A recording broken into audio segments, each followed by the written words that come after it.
Hello, Chops. Today we're going to be cooking boiled cactus. Available at Walmart.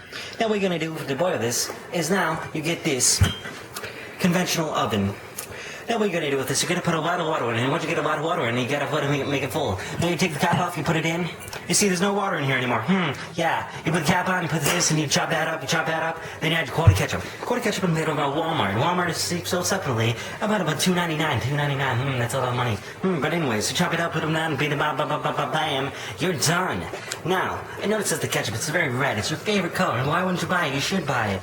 Then you buy this available at Walmart. Yeah, it's about $6 to make this big quality ketchup. Once you chew on it, it's like spikes in your mouth. Delicious. Just look at that spiky. Yeah.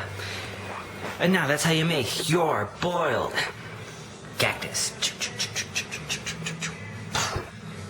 with ketchup.